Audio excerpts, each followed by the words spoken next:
exciting new webinar of operational excellence in meetings and events. We're going to get directly to the point since I'm conscious of everyone's important time and that you're now here listening to the topic, and let's try to be quick and efficient here so you get the overall understanding, and then of course any questions and answers will be taken after the actual presentation. So what we're here talking about today is we have a few topics. First of all, a little bit of a summary what we had last week in our webinar about how to optimize your meetings and events online sales. So how to drive traffic, leads through your own website, and how to drive that traffic and convert them into leads. And after that, after the summary, we will focus on what you should sell online and how to configure business rules related to that. Secondly, what are the pricing options of selling online? Because we hear a lot of comments about we cannot sell this because our pricing works like this, etc., etc. So I'm going to overcome those challenges during the presentation.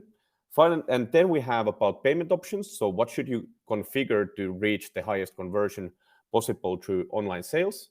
And finally, how do you then respond in an efficient and fast way through automation to these inquiries or instant bookings and converting them to business? And just wanted to let everyone know that the question and answer is all the time there. I have Matti Rautanen, our CMO, here sitting beside me, so he will be monitoring the chat. If you have any questions during the whole presentation, that feel free to reach out, and at latest in the end of this presentation, we will then respond to those questions. Let's get started. So as last time, I just give a 1-minute introduction on where Meeting Package stands and what do we offer today. So we have 3 products in our Meeting Package product suite.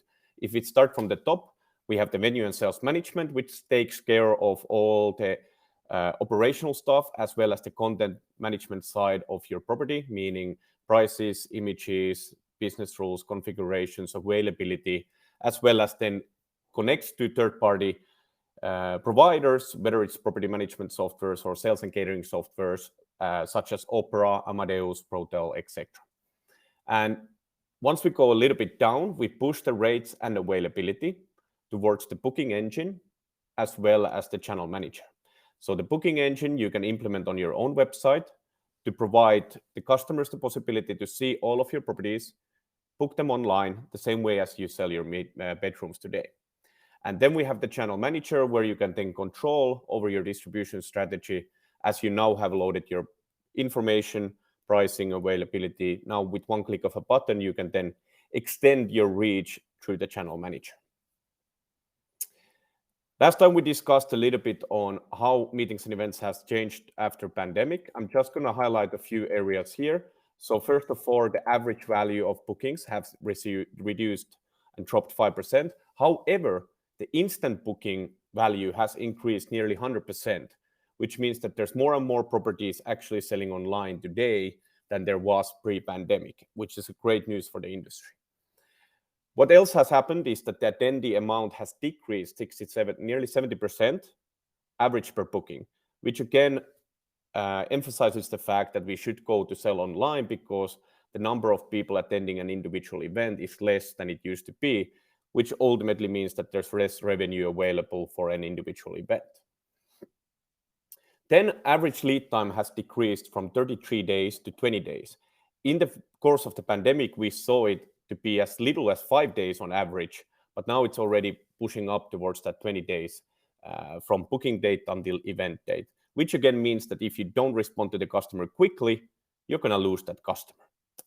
And due to the shift of going online, we've seen that the reducement of suppliers' response time has dropped from 89 hours to 23 hours. And what our studies show that if you don't respond to a customer in 4 hours, 50% of your customers are already lost. And that's something that we're today focusing on. How can you be fast, efficient, and win that business? So as an outcome, these 4 things are out of it. So lead times and event sizes have decreased. Volume of bookings, small bookings have increased, not the total number, but the small meetings have increased. Customer profile has changed. Again, highlighting the fact that there's a lot of people on your website that want to book, but if you don't offer them the possibility of booking, those customers will not land to your customer base. And finally, which is the most important for this whole topic that we're discussing today, is the fact that you don't have enough staff available to serve all of the requests that you're receiving the best way possible and serving the customers with fast lead times. Last week, we focused on the fact that there's a lot of window shoppers on yourownbrand.com at the moment, which means that now it's time to actually change that. Give the customers the availability and price and convert those window shoppers actually into leads. And here were just a few good examples of how the implementation is done on a best practice way. The call to action button, as you can see here, book meeting, is highlighted to the customer, or here, or for example, with Scandic Hotels directly on their own meetings and events pages, and cross-linking from different angles from their own website. So today it's about the conversion aspect. Last time we discussed about this, but we didn't go into details on how you can reach these figures. And today it's all about that. So if we look at now the full conversion angle, more than 5% of your sessions, people who visit your meetings and events pages, should convert into a lead. 55 to 70% should be making transactions with instant booking. And today we're focusing on how that can be done and what are the business rules that can be triggering that. 10 to 20% leads should be making booking requests, and the remaining then with inquiries. And as a result, the average conversion should be in 60 to 70% range. And I can most probably say to all of you guys in this call that you're nowhere near currently with your offline processes in the 60 to 70%. Typically, based on studies, the average conversion is anything below 20% for a hotel to win the business. So when you get an inquiry through email, phone, web form, distribution, if you calculate everything together, you'll win less than 20% of those requests. And what we want to emphasize is that you should get it to the 60 to 70% range, and how that can be done will be shown today. This was just a calculation of what that means from step to step, but we're not going to waste time today on that. So as a summary last week, make buying easy, give the customer the possibility to actually make a call to action. No need to go different pages. You need to make it prominent, visible for the end customers that they can actually book online. Then remind the customers of booking. Not only one place, but wherever you have content, whether it's emails, campaigns, newsletters, between the website content, remind the customers of making a booking.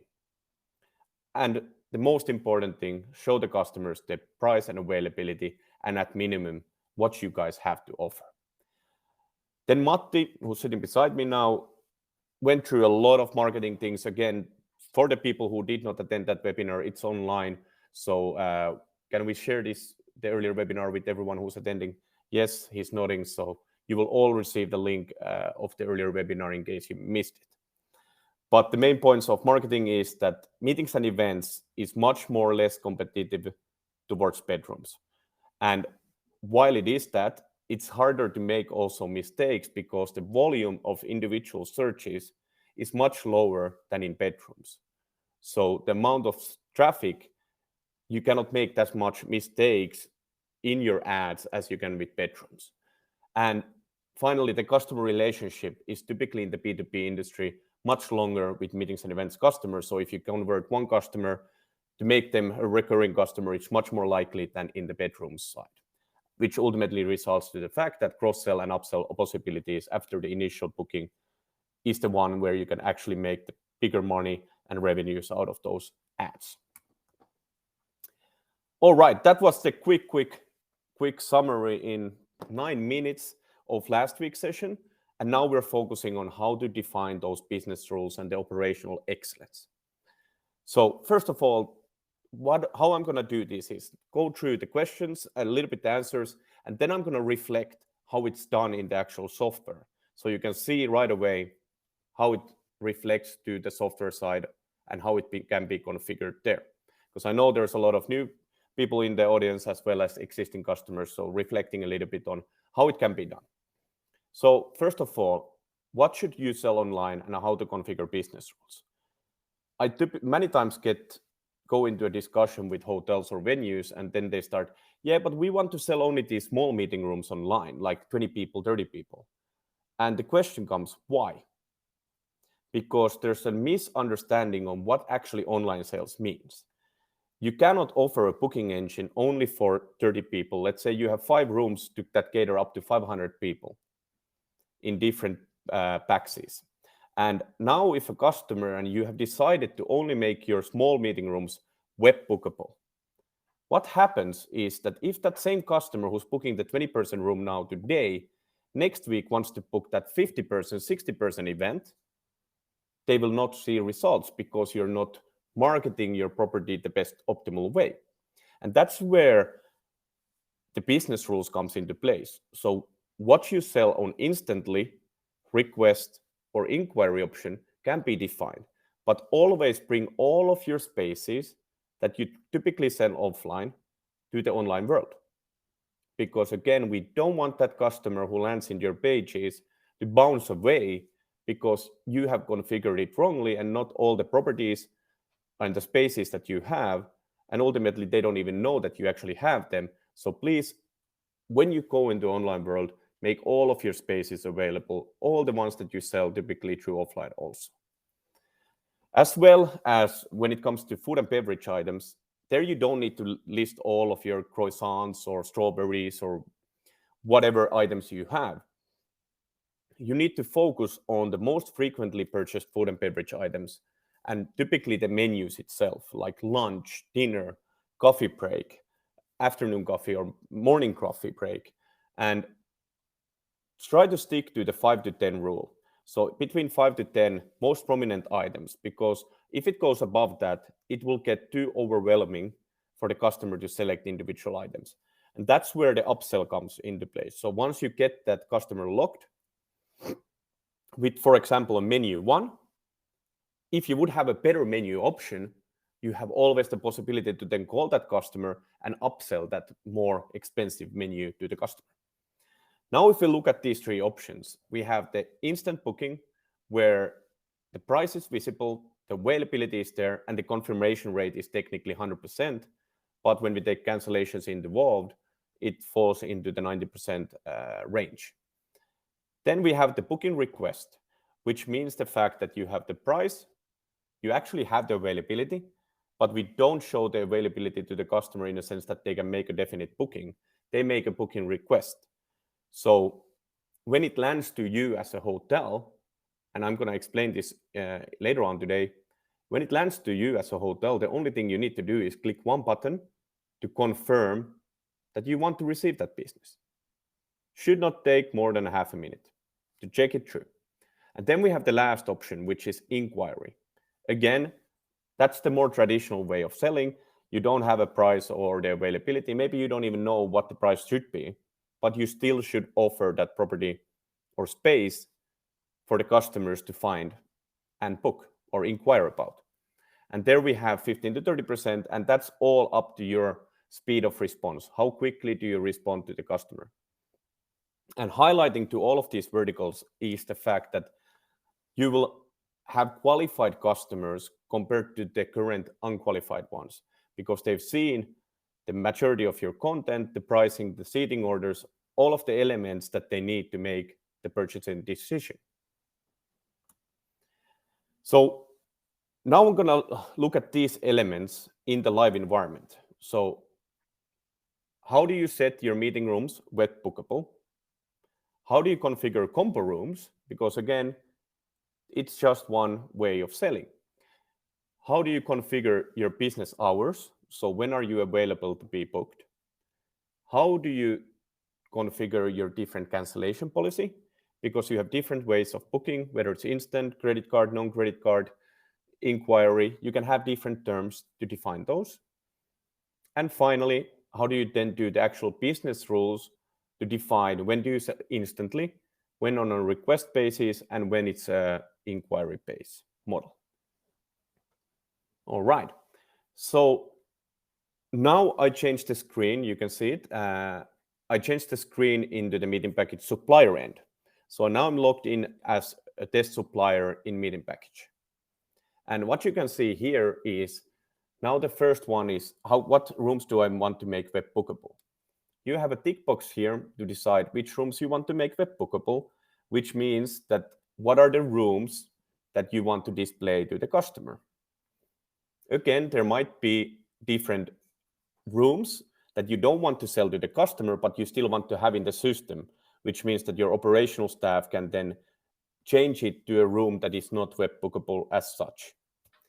Then we have combo rooms, which ultimately means that you can link that room with another room that is available. So if something is booked in that room, it automatically blocks the availability from that other room. All right. Then we go to terms of cancellation. So you can see here, you can define different rules for the cancellation, whether it's instant booking with credit card, as you can see here.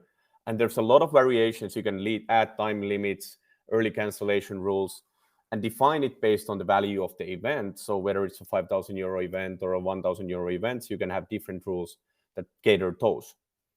Then you can have different cancellation policy for non-credit card instant bookings, as well as then RFPs and inquiry bookings. And you can have them in different languages as such. All right. And then we go to the business rules, the business hours. So when is your property available to take bookings or inquiries? So in the basics tab, you have the business hours configuration. And here you can define as many time slots as you want on different weekdays and different timings. When are you available? So for example, if you would be differently available on weekends or Mondays and Tuesdays than Wednesdays and Thursdays, you can configure these again here. And finally, we go to the instant booking configuration. So once your rooms are marked as web bookable and instantly available, you can still configure what are the parameters and rules when that certain property should be instantly bookable and when not. So for example, my Aloha Hotel test here has a minimum lead time in 48 hours. So from today up to 48 hours, if it's above that range, it will be instantly available. But if it's below 48 hours, so 2 days, it will transform it into an inquiry. Because again, we want to maximize the possibility of getting that lead in, but still having the rules that when it actually goes to business on the books and when not. And the same applies here on maximum lead times. So for example, now it's 60 days. So if I would be booking 61 days ahead, it will go again as inquiry or booking request, depending if there's a price. And if it's 59 days, the customer can book it instantly online again. So it gives you a lot of control to start small, start from 30 days and expand it to 60 days, to 90 days.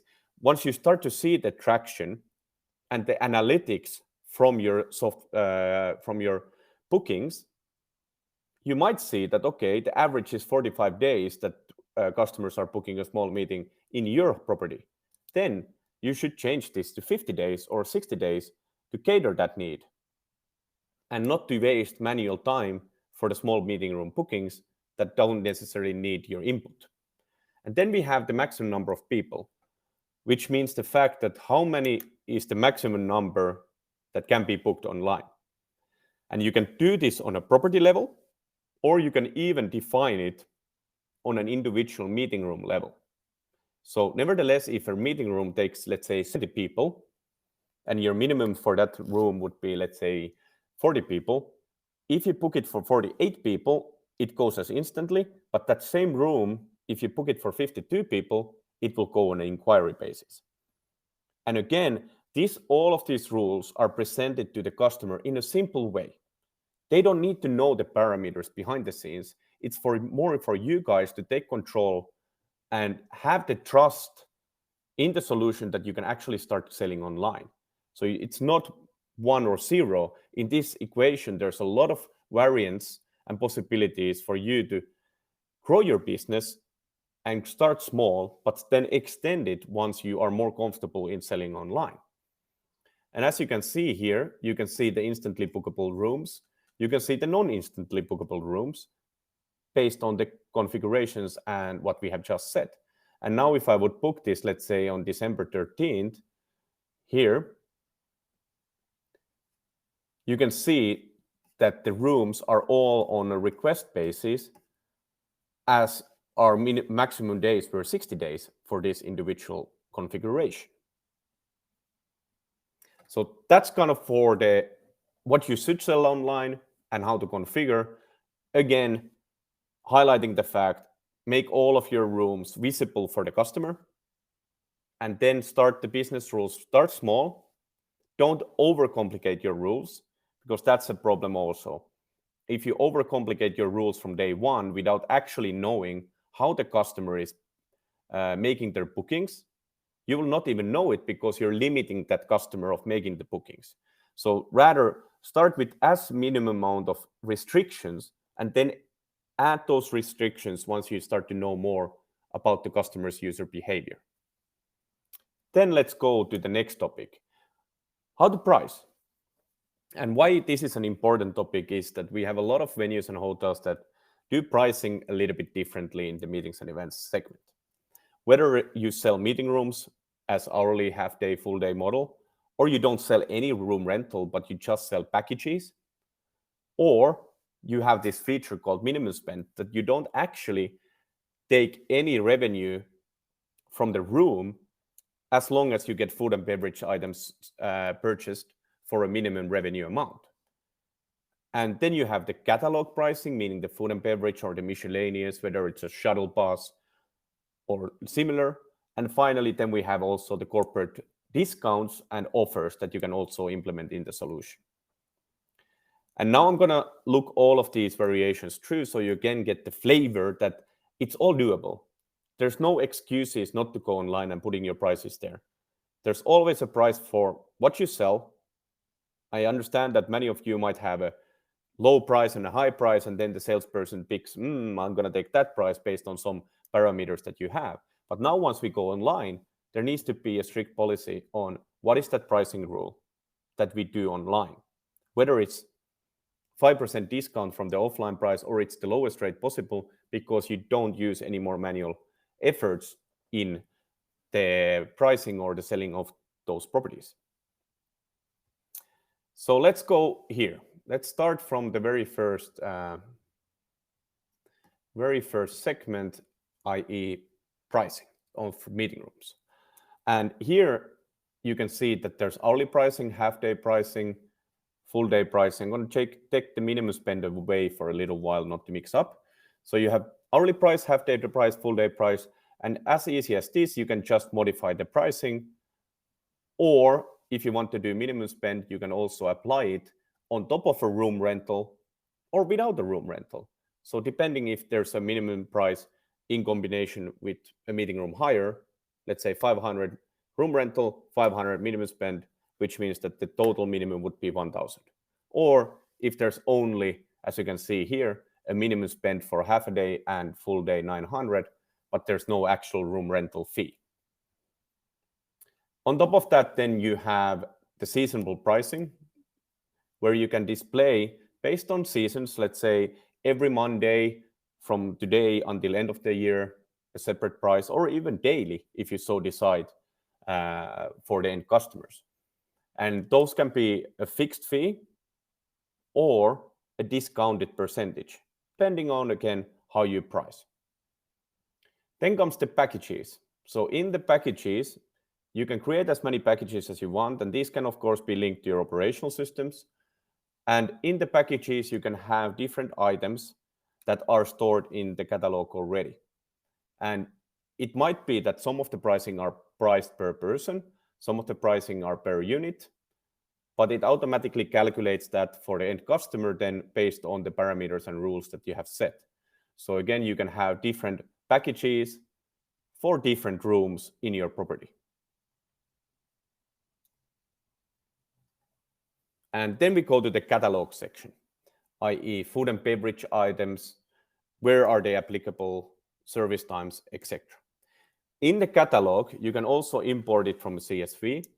You can technically import whole of your catalog items, meaning everything that you have to sell on food and beverage, menus, miscellaneous, and so forth. But what becomes important here now is that you don't mark more than 10 items online, because it will get overwhelming to the customer to select from if all of them are online to be purchased. So over here, you can define the online and offline way. What it means in offline is that you can still add those things as a salesperson to an existing request, but the customer cannot request that certain item themselves. And here, if you look at the configuration settings again, you can put the quantity, the applicable rooms. So if you, for example, book this level 1 room, which only offers a la carte rather than buffet, you can only offer those a la cartes in that rooms that are in level 1 in your property. And gives again more flexibility on that, as well as the fact that which are the service times that those food and beverage are available to be booked. And promoted means it will come on top of the list when the customer selects those items. Then we look at corporate codes. So again, a lot of you guys have corporate negotiated rates and existing corporate customers who are booking your property and space. You can upload your corporate negotiated rates here, either as a percentage fee of room rental packages or catalog items, and it can be a certain percentage, or it can be also a half day, full day, hourly fixed rate, depending if you want to put a percentage or a fixed rate to your property. And how this all again reflects is, you can see that test 1, 2, 3, it automatically in the UI, in the customer facing view, displays the discount to the customer and applies that discount to the set prices that are set for that certain date. So again, automatically now this 20% is calculated from the room rental, not from the packages, because I only put it to the room rental. Again, shouldn't be an excuse to go online because of your corporate customers are booking offline today. There's an easy way to sell because you can do this and get the recurring customer base from your corporate customers. Then we go to payment options. So what payment options should you have and are available in defining the rules of online sales? So to increase conversion, what we have seen is that you should always have an invoice option or a pay on site option available for the customers. And the main reason is the customers are yet not ready or too secure to put their credit card to a 3,000, 2,000 euro purchase. And then connecting the payment gateway can just be done with a click of a button within the software itself, which I'm again going to show you now.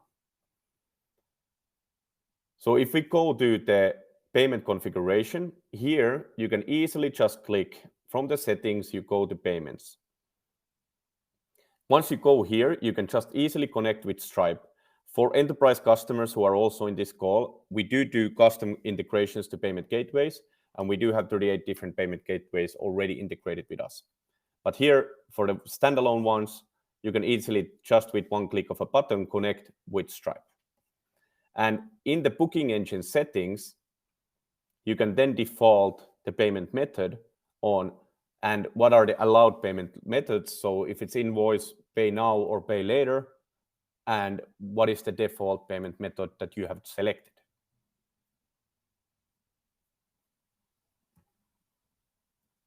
And then we go to the final pieces. So the final pieces is all about how to respond efficiently and to use automation to drive the change in converting inquiries into definite business. Number 1 rule, respond in less than 4 hours. And if you don't, 50% of your customers are typically lost. I'm going to show you how that is possible to respond quickly while still maintaining the customer relationship. Have all of your items in the catalog that I said already earlier, because this will fasten your response to the end customers since you have everything already for your operational staff within the system. Then use provisional hold date.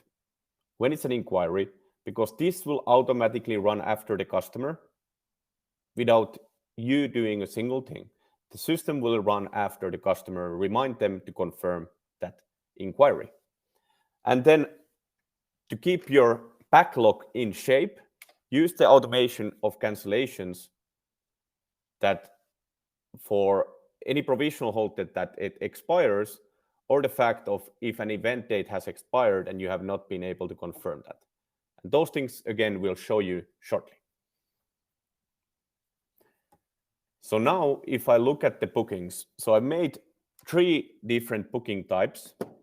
One inquiry, one booking request for a DDR, and then one instant booking. Now, if we go down, this is a DDR booking.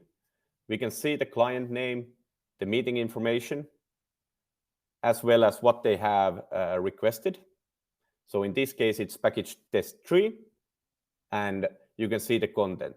Now, as a supplier, because I have the price, the customer knows exactly what they're booking, they see the content. If I would be happy with this certain booking, the only thing I need to do is click on the confirm button, and it will automatically send the customer a notification that the booking has been confirmed by the supplier.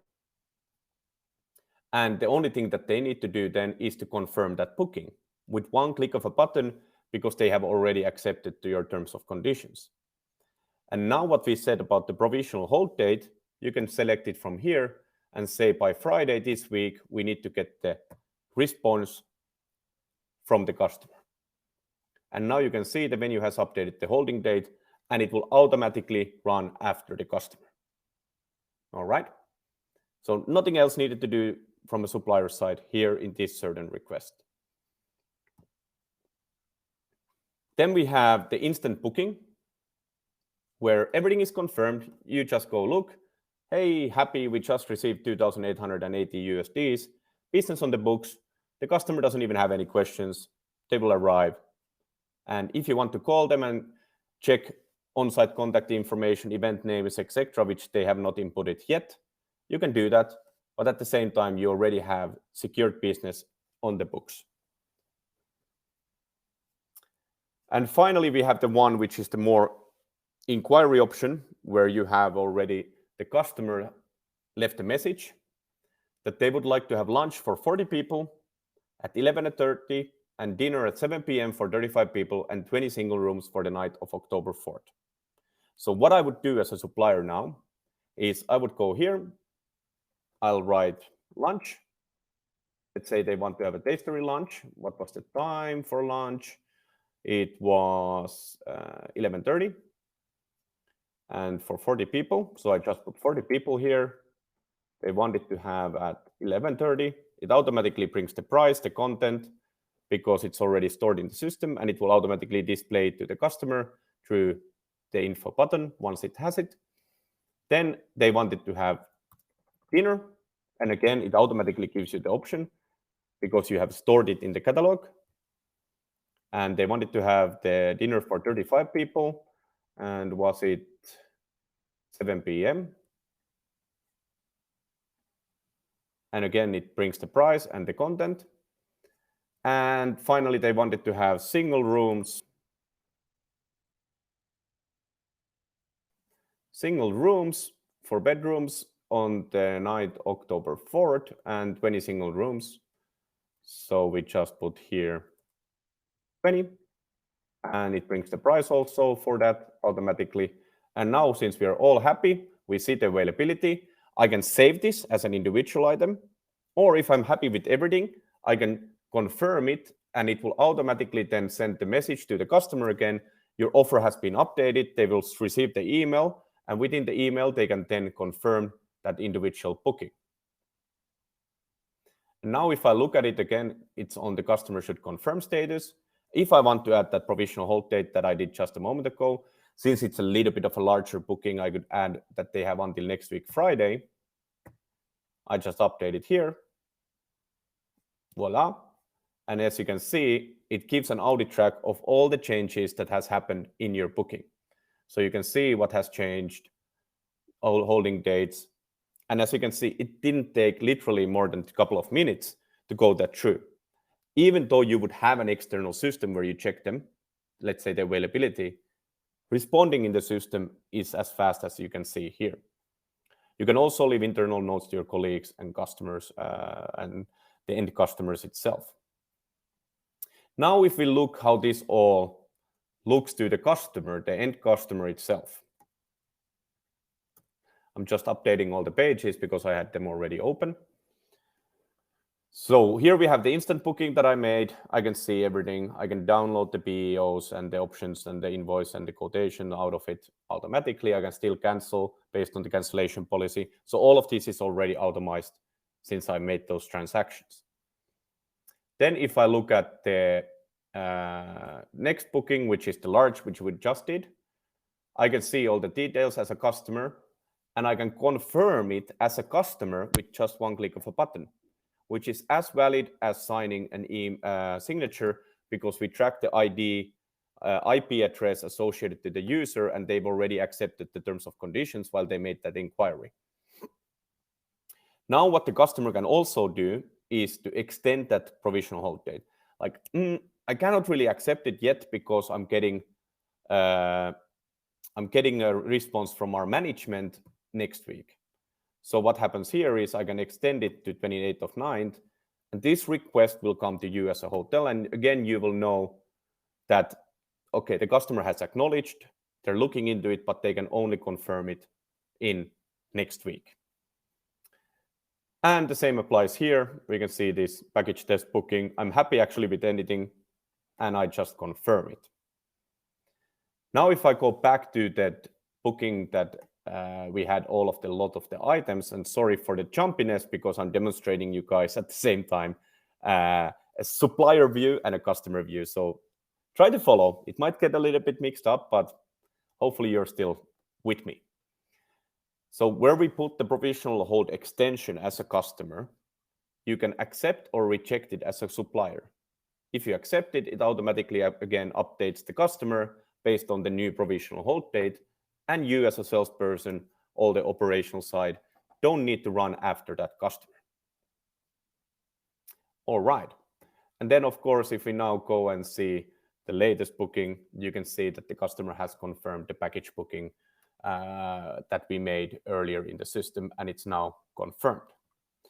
All of this will be, of course, linked to your analytics and statistics, which you can then view through the statistics tab, and which will allow you to maintain a quick overview on how your business is going, how much is still pending, how much is confirmed, what are the cancellation reasons, which gives a lot of data points for you to improve your business. Any of us are not perfect. We need to look at the data, understand our existing customers, and make decisions that make our service offering better. And finally, in the last piece, I had the fact of auto cancellation rules. So if now your customer will not respond to the provisional hold date, so if they have not accepted before the provisional hold date expires, you can put an auto cancellation rule, which will trigger an email based on your selection. So you can decide if it goes to you, the customer, or both of you, the actual cancellation email. And it will say automatically that we didn't get a response from the customer on that certain date. Also, if you have not utilized the provisional hold date and you have some inquiries left pending in your inbox or your kind of function diary, that the event date has passed, but they never actually showed and you never reacted on them, you can also do a cancellation here, which automatically then cancels them, so you don't have any mess in your actual lead list as so.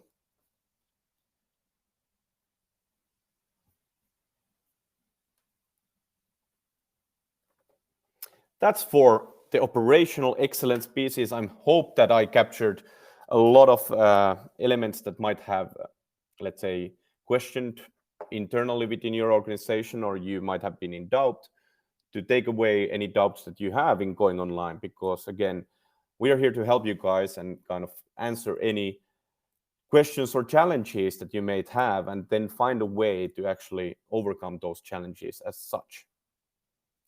Next, we will go to the Q&A mode. We will turn the recording off, and then the recording will be again shared with all the participants, and of course, later on in social medias also. Would any of you have any questions